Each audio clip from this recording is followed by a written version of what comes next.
สำหรับพวกกันพวกสิบวชกับโกนหัวซักมื้อนี้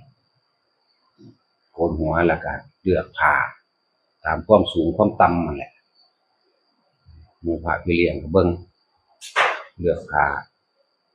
ตามความสูงความต่ำนะครับเอาผ้าเก่าออกมาฝึกหัดคล้องผ้าห่มผ้าฝึกกัน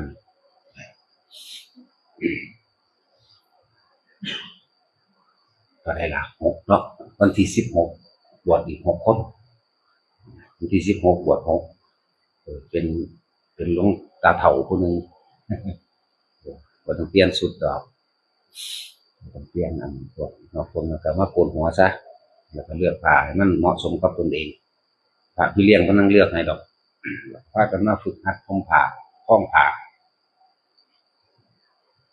วันที่16ผู้ใดสิเป็นเจ้าภาพบวชเป็นมาแต่ว่าจะขอหยังเป็นมาซื่อๆโลดเป็นมาเฉยๆห้ามขอการบวชก็บ่ได้แม่นว่าบวชเข้ามานี่สิวิเศษเลยเด้บวชมาแล้วเราก็ศึกษาพระวินัยเพราะพระวินัยเป็นเครื่องรักษานักบวชบ่แม่นรักษาธรรมดาเด้รักษาการกระทำคำพูดของเฮาเองการเดินการกินการไปการมารักษาความเป็นระเบียบเรียบร้อยเป็นหนึ่งเดียวกันรักษาหมู่คณะที่อยู่ร่วมกันถ้าเฮาเฮ็ดปฏิบัติเป็นแนวทางอันเดียวกันยันพระมีเป็นพันเป็นหมื่นเป็นแสนก็บ่ทะเลาะทุ่มเถียงกันเด้ถึงแม้นว่าสิมีกิเลสเต็มหัวของไผของมันอยู่ก็สร้างแต่ว่าด้วยกฎระเบียบวินัยที่เพิ่นวางไว้แล้วเฮาจึงเฮ็ดเป็นสิ่งเดียวกันคือบ่ต้องถกเถียงกันเลยแต่รู้อันเดียวกันแล้วก็ยอมรับในอันเดียวกันกับปฏิบัติตามกฎระเบียบเดียวกันนั่นแหละแต่เฮ็ดตามระเบียบเดียวกันเป็นธรรมดามันต้องฝืนความรู้สึกเก่าคนเฮามันชินตอนที่เฮาบ่ทันได้บวชก็ดีชินในการกระทำคำพูดเฮ็ดไปตามใจเฮ็ดไปตามกิเลสเฮ็ดไปตามความต้องการของเจ้าของอยากเว้านั่นได้ก็เว้าอยากว่าอยากเฮ็ดอยากร้องร้องเพลงอยากเต้นอยากกระโดดอยากนุ่งห่มซังไสไปบ่ได้แล้วแต่มันคือของเก่าที่เฮาชินมาทีนี้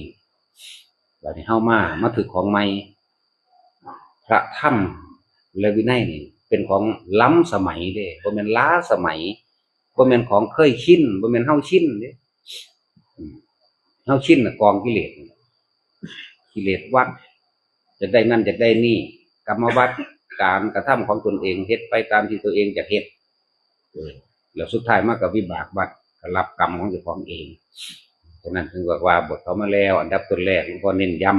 ำให้ศึกษาพระวินัยอ่านเอาในอริยวินัยเพราะว่าแจกทุกองค์อยู่แล้วเพื่อความเป็นระเบียบเรียบร้อยเพื่อความรักษาหมู่คณะที่อยู่ร่วมกัน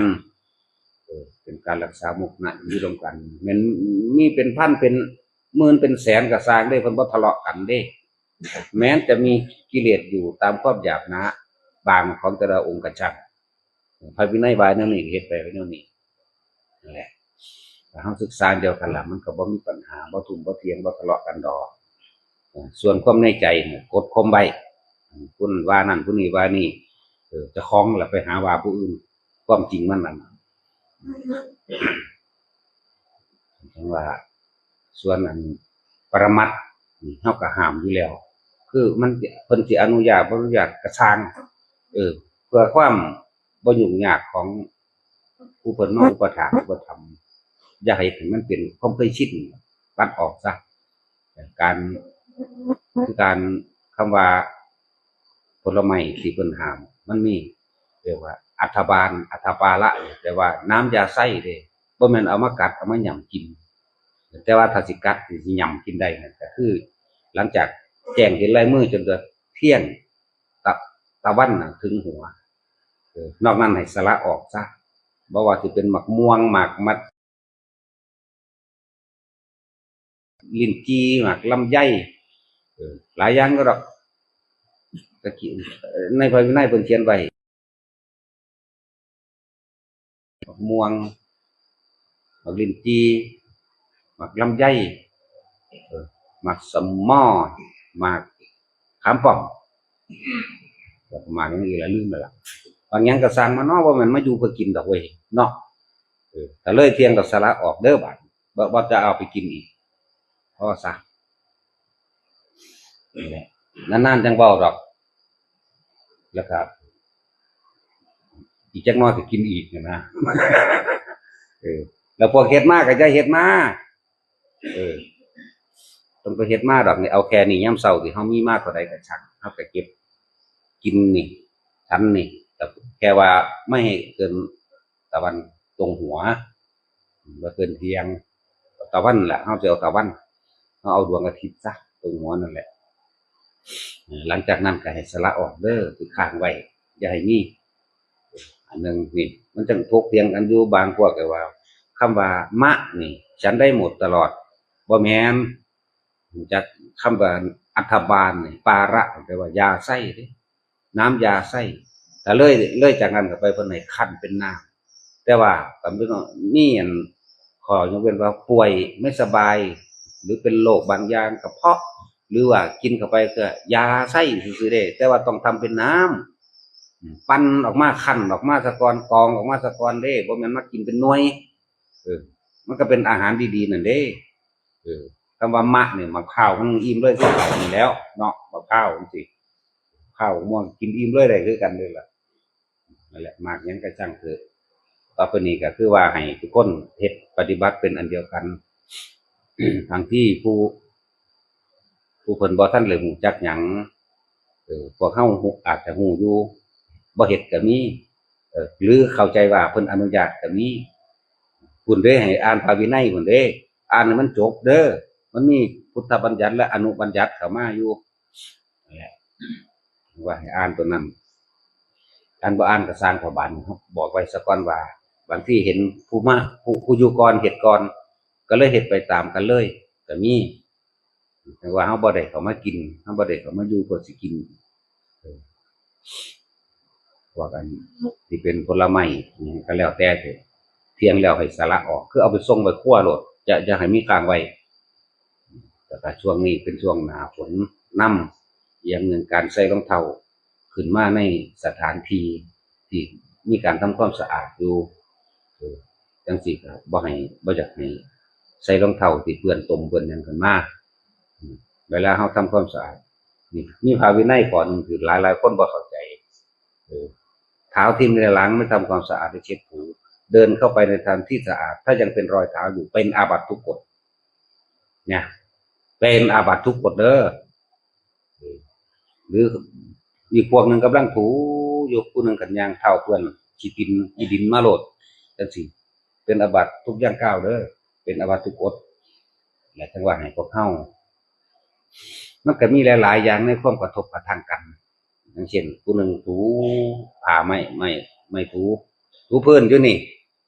บ่ทันได้แล้วล่ะคนก็ย่างมาผู้ถูอยู่น่ะอาจสิมองหน้าผู้ย่างไปก็มีปัญหาหยังวะมันก็ไปจังซั่นเด้ทั้งที่ดีเด้อนี่เป็นเรื่องส่วนตัวแต่เรื่องภายวินัยเพิ่นให้เฮาเช็ดถูเท้าล้างเท้าเช็ดเท้าให้สะอาดเสียก่อนจึงขึ้นไปอย่าให้มันมีห้อยจังซี่น่ะแต่เขายังเฮ็ดอยู่ก็แต่ว่าก็จะย่างไปหมู่เพิ่นเฮ็ดซะมันสิมองหน้ากันก็อารมณ์ทางโลกมันเป็นของที่เฮาชินมันจะมีปัญหาด้วยเนาะแต่เฮาเอาภายวินัยมารักษาเป็นสิ่งเดียวกันแล้วมันสิบ่เถียงกันดอกจังว่าคือบางทีเฮาก็บ่รู้เพราะว่าเฮาบ่ศึกษาลักษณะนั้นนะแต่เฮาศึกษาแล้วถ้าได้ความละเอียดดีแล้วมันก็เข้าใจกันเองดอกว่าเพิ่นกำลังทำความสะอาดด้วยแม้นเฮามีความจำเป็นที่ย่างผ่านนี่จุดตรงนั้นเช็ดเท้าให้แห้ง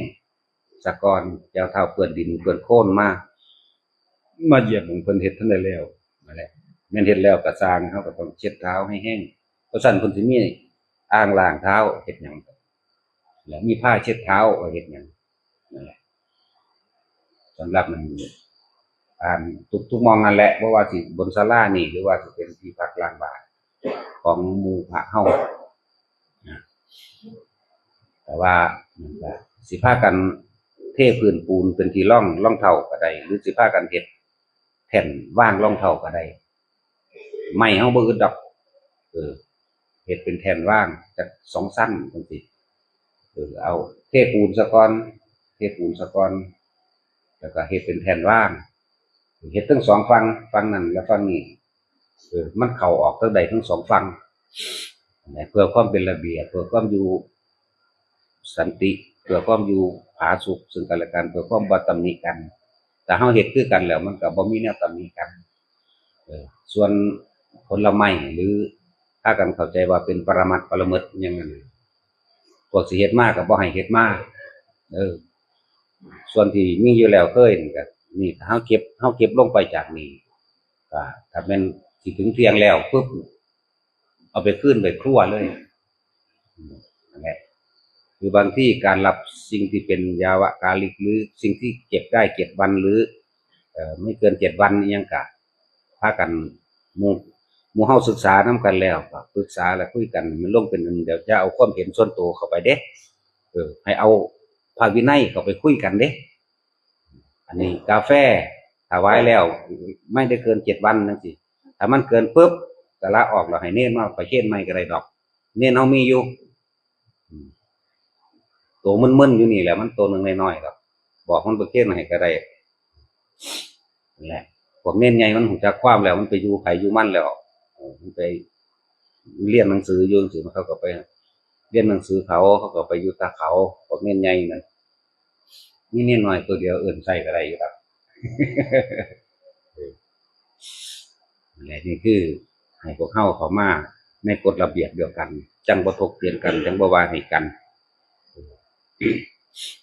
การบวชบ่แม่นว่าบวชเข้ามาแล้ววิเศษเลยหรือรู้เลยบ่แม่นอีกอย่างหนึ่งการได้ยินได้ฟังมากเกิดความศรัทธาอย่างแรงกล้าเกิดศรัทธาแล้วส่วนมากก็คือไปถือเอาเฉพาะยอดมันว่าเพิ่นโอ้ยเพิ่นเก่งเด้มีหูทิพตาทิพมีนั่นมีนี่เพิ่นไปถือเอาแต่ยอดมันหรือว่าอรหันต์จังซั่นจังซี่สิก็ไปถือเอาแต่ยอดมันเอาแต่แนวอย่างที่เป็นผู้วิเศษนะลักษณะนั้นแต่ว่าบ่ฮู้เบื้องต้นในการทำตนเองให้ถูกต้องเพื่อความอยู่เป็นปกติคือบ่ทะเลาะกันบ่เถียงกันบ่ตีบ่ด่ากันปกติก็เลยต้องเอาภาวินัยนั่นแหละที่เพิ่นบัญญัติไว้เพื่อความเป็นระเบียบเรียบร้อยเป็นหนึ่งอันเดียวกันเพื่ออยู่ความเป็นปกติผาสุกให้ในหมู่คณะทั้งโลกก็เหมือนกันแต่เฮ็ดตามกฎหมายทั้งเบิดหรือเฮ็ดตามศีล5บ่เถียงกันบ่ฆ่ากันบ่เถียงบ่ฆ่าบ่ลักบ่ปล้นบ่ขี้กันเลยเด้ลองเบิ่งแหน่เฮ็ดตามศีล5เบิดนั่นจังซั่นแหล้วของพระเพิ่นหลายกว่าเพราะมันมีหลายอย่างเพราะว่าเฮาเป็นผู้นำทางความคิดเป็นผู้นำทางวิญญาณคือความรู้สึกเป็นผู้นำทางจิตวิญญาณก็เลยต้องทำตัวที่ให้มันเป็นตัวอย่างเพื่อให้เกิดความเห็นจริงตามความเป็นจริงนั่นแหละถ้าเฮาปฏิบัติแล้วเฮาเอาความจริงออกมาเว้าแล้วมันก็น่าเชื่อถืออีกอย่างหนึ่งกิริยาภายนอกหรือรูปธรรมภายนอกที่เห็นอยู่นั่นเทศอย่างหนึ่งไปเฮ็ดอีกอย่างหนึ่งมันก็บ่เข้ากันเห็นบ่ล่ะเว้าอีกอย่างหนึ่งแต่ของกันเฮ็ดอีกอย่างหนึ่งมันบ่เข้ากันระหว่างมันต้องมีรูปธรรมเป็นเครื่องพิสูจน์ให้เห็นนำตัวบ่แม่นเอาแต่คำเว้าเนี่ยมันต้องประกอบกันเพราะว่าบทเข้ามาแล้วก็พากันศึกษาพากันอ่านเบิ่งเพราะว่านั่นคือเครื่องรักษาตัวเองถ้าเฮารักษาพระวินัยที่เอิ้นว่าศีลก็ได้ศีลหรือพระวินัยครบสมบูรณ์บริบูรณ์แล้วแม่นเฮาสิบรรลุหยังบ่บรรลุหยังก็ช่างเถิดแต่ว่าเมื่อมีเหตุการณ์เกิดขึ้นในขับขันภัยร้ายรอดได้นั่นแหละจึงเรียกว่าทำหมายถึงเราทำตามความเป็นจริงไปแล้วย่อมรักษาผู้ประพฤติธรรมเมื่อมีเหตุการณ์ขับขันอันตรายถึงแก่ชีวิตหรือบาดเจ็บเสียหายอวัยวะแขนขาบ่เป็นหยังนั่นแหละมันมีความเกี่ยวของหลายอย่างที่ดีที่เป็นการปฏิบัติตามเพิ่นอย่าลืมว่าพระศาสดากับพระวินัยคืออันเดียวกันเมื่อเราล่วงไปแล้วเนี่ยคือตายเป็นว่าธรรมคือความจริงแลวินัยนั่นแหละจะเป็นศาสดาแทนเราตถาคตผู้จะเดินทางเข้าถึงความเป็นเช่นนั้นความเป็นปกติความเป็นธรรมชาตินั่นแหละ ความเป็นตถาตาน่ะนะจากพละเป็นสันแหละเป็นธรรมชาติถึงว่าธรรมคือทุกคนให้ตั้งอยู่ในความจริงคือสัจจะและวินัยนี่คือเป็นเครื่องปฏิบัติตนเองเป็นเครื่องก่อนจะพูดอะไรกับเบิ่งพระวินัยก่อนจะทำอะไรกับพระวินัยก่อนจะวิ่งจะเดินกับพระวินัยนั่นแหละเป็นเครื่องย่างก้าวเป็นเครื่องปกป้องตนเองเป็นถึงว่าทำและวินัยนั่นแหละจะเป็นตัวแทนเราศาสดาตถาคตนั่นแหละแทนศาสดาคือทำและวินัยมันบ่ได้เบากันยากได้แต่มันเฮ็ดอันเดียวกันและเหมือนกันกับเฮาย่างกันมาปุ๊บรู้จักแล้วว่าเพิ่นกำลังทำถูความสะอาดตีนมันเปื้อนมันยังแต่มีความจำเป็นที่เขามาหยิบเอาหนังสือหรืออันใดหนึ่งที่ก็เช็ดให้แห้งแล้วก่อนจะมันมีห้อยจังซี่หรือเพิ่นเฮ็ดอยู่ก็อดเอาจะคือมาเอาที่หลังเลยดอกมันแล้วก็ได้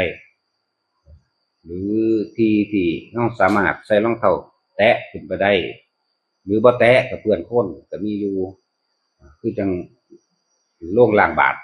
โรงล้างบาตรโรงสังฆนะจังซี่ถอดรองเท้าล้างตีนก็ได้ถ้ามันมีตมถ้า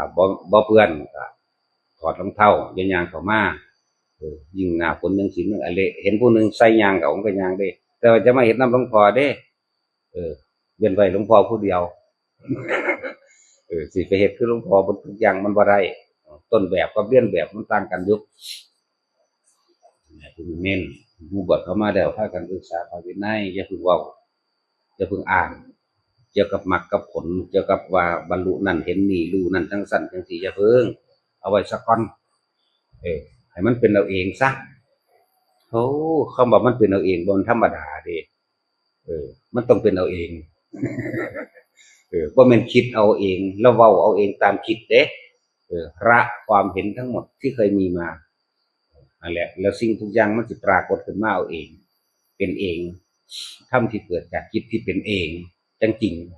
ไอ้ที่ธรรมที่เกิดจากความคิดเอาเองเราสรุปผลเอาเองน่ะบ่จริงมันตัวนั่นแหละจังว่าหลายๆอย่างที่พวกเฮานำอารมณ์ทางโลกมาศึกษาพระวินัยแล้วมันก็เป็นการปฏิบัติธรรมอยู่แล้วการศึกษาพระวินัยเป็นการปฏิบัติธรรมการท่องมนต์สวดบนต์สาธยายต่างๆคำสอนพระเจ้านี่ก็เป็นการปฏิบัติอยู่แล้วการฟังกับปฏิบัติเดินจงกรมทำสมาธิด้วยการยืนเดินนอนนั่งได้ทั้งนั้นเป็นการปฏิบัติอยู่แล้วแล้วก็ร่วมเข้ามาเบิ่งความรู้สึกในจิตของเจ้าของเป็นอย่างที่ว่าเบิ่งความรู้สึกบางคนเขามองหน้าซื่อๆก็ว่าเขาคิดหลายกับเจ้าของเด้นั่นเกิดความรู้สึกวุบมองหน้าคือหยังวะบ่พอใจอารมณ์บ่พอใจเกิดบัดนี้จะพึ่งตัดสินว่าเขาว่าให้หรือบ่ว่าให้จะพึ่งว่าเขาย่องหรือว่าเขาด่ากลับมาเบิ่งความคิดเจ้าของซะก่อนนี่จะเอิ้นว่าเบิ่งความรู้สึกนึกคิดของเจ้าของเองเป็นเพราะว่าเฮาละอารมณ์บ่ได้นั่นแหละอารมณ์พอใจและไม่พอใจนั่นแหละเฮาจึงเที่ยวเวียนว่ายแต่เกิดตามความเคยชิน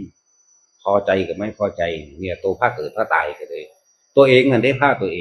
งหรือนำมาเองเขาสิเว้าแนวใดก็เฮ็ดทั้งนั้นคือใบไม้กับลมพัดกันปักๆๆๆนั่นแหละเขาเว้าแนวใดก็เป็นไปมันว่าแม่นเรื่องข้อขาดบาดตายก็หยุ่งอิหยังกันนะนั่นแหละละคือบ่นำเข้ามาคิดแต่คิดว่าสิละนั่นคือบ่ละเพิ่มนั่นคิดไปคิดมากคลุกกลุ่นถึงยิ่งกว่าเก่าอีกโดยเฉพาะความโกรธนะอารมณ์ทั้งต่ำนี่มันฝังแน่นที่ยังก็อารมณ์ทั้งดีที่สิสละออกไปเกิดความสงบเย็นใจเย็นของเจ้าของเองยากมันอยากชนะพวกอยากชนะแล้วพวกแพ้ไพ่แก่ตนเองแพ้ไพ่แก่ความคิดเจ้าของตัวเองแพ้ไพ่กับความเห็นเจ้าของแพ้ไพ่กับวัฏฏะสงสารแพ้ตัวเองเบิดพวกอยากชนะเขาบ่เอาชนะเขาบ่เอาแพ้แต่เขาเบิ่งเข้ามาในความรู้สึกนึกคิดของเจ้าของเองวิธีเบิ่งวิธีบอกกับบอกอยู่แล้ววิธีดูจิตก็เลยลมหายใจนั่นแหละดูกายเห็นจิตดูความคิดเห็นเวทนานั่นแหละดูไปดูมาก็เห็นสิ่งทั้งหลายทั้งปวงไม่ควรเข้าไปยึดมั่นถือมั่นทั้งตัวดูกายเห็นจิตดูความคิดเห็นความรู้สึกจึงเรียกว่าเวทนานั่นแหละเบิ่งกลับไปกลับมาก็เห็นสิ่งทั้งหลายทั้งปวงมีความเกิดขึ้นเป็นธรรมดามีความแตกดับเป็นธรรมดาสิ่งใดเกิดสิ่งนั้นดับบ่ว่าต้นไม้ภูเขาบุคคลสัตว์สิ่งของแม้กระทั่งโลกแม้ความคิดตัวเองเกิดก็ยังดับมันบ่แสอยู่จังสั่น ไม่ควรเข้าไปยึดมั่นถือมั่นดิจากบ่ล่ะมีผู้ใดคิดเรื่องเดียวมาถ้าเกิดเท่าเดี๋ยวนี้อยู่บ่มันบ่มีเลยตามความเป็นจริงมันแล้วมันเดี๋ยวนี้ก็สั่งมันมือเดียวก็สั่งมันหน้าที่เดียวก็สั่งมันบ่ได้คิดแซ่อยู่เรื่องเดียวเด้ปุ๊บปั๊บปุ๊บปั๊บความคิดนั่นแหละว่าหลักธรรมทั้งเบิดที่สิพ้นออกจากถ้ำคือสิ่งทั้งหลายทั้งปวงคือดูจิตวิธีดูจิตก็อาศัยดูจิตก็ดูความคิดนั่นแหละพยายามสังเกตความคิดเจ้าของสิกขะหรือสิกขาก็ศึกษานั่นแหละเบิ่งความคิดเจ้าของประกอบกับลมหายใจลมหายใจแล้วก็เห็นความรู้สึกดอกกายเวทนาลมหายใจเนี่ยคือกายในกายอันหนึ่งเมื่อเบิ่งเมื่อรู้สึกอยู่กับลมหายใจก็เห็นความรู้สึกอันเกิดขึ้นมีสุขมั่งมีทุกข์มั่งหรือเจ็บปวดร้อนหนาวหรือของนอกทั้งนั้นแหละแต่ของในมันก็ซึมเข้ามาว่าพอใจกับไม่พอใจนั่นเองที่บอกว่าเวทนาแล้วก็จะเห็นจิตเห็นความคิดของเองแล้วก็จะเห็นสิ่งทั้งหลายทั้งปวงนั่นแหละคือธรรมพวกคนก็ไปคือเอาสรุปลงทั้งเบิดเลยยอดแห่งวิปัสสนายอดแห่งความรู้อนิจจังอนัตตามีความเกิดมีความดับเมื่อกี่ลังอย่างยืนจากอย่างเลยมีแค่เกิดมีแค่ดับก็ติไปถือเอาอย่างกับมันตัวเองก็ต้องตายอยู่แล้วเนี่ยนะแล้วสิไปอยากให้ผู้อื่นตายเห็นอย่างอย่าลืมว่าถ้าพอใจมันจะแสวงหาถ้าไม่พอใจมันจะผลักไสไล่ส่งทั้งสองอย่างคือสิ่งเดียวกันเด้อสองอย่างคือสิ่งเดียวกันถ้ามีความพอใจอยู่ความไม่พอใจก็ซ่อนอยู่ในหันเนี่ยนั่นแหละอารมณ์ร่วมแล้วคืออาสวะขยะนี่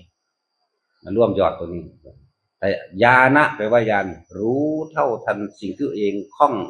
อยู่รู้ใดรู้ความคิดเจ้าของนี่เด้นั่นแหละ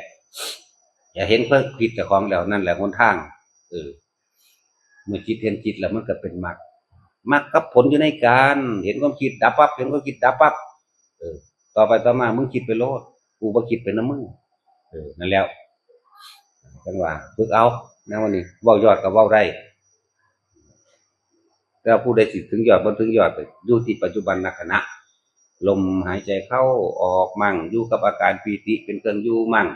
เห็นอยู่แค่นี้เห็นจนตายนั่นแหละผู้ไปเห็นเขาก็ตายคือกันแหละเฮาเห็นอยู่เฮาก็ตายเฮาเนี่ยตายแล้วตายเลยนะบ่กลับมาเกิดมาตายใหม่นี่เข้าใจบ้านล่ะก็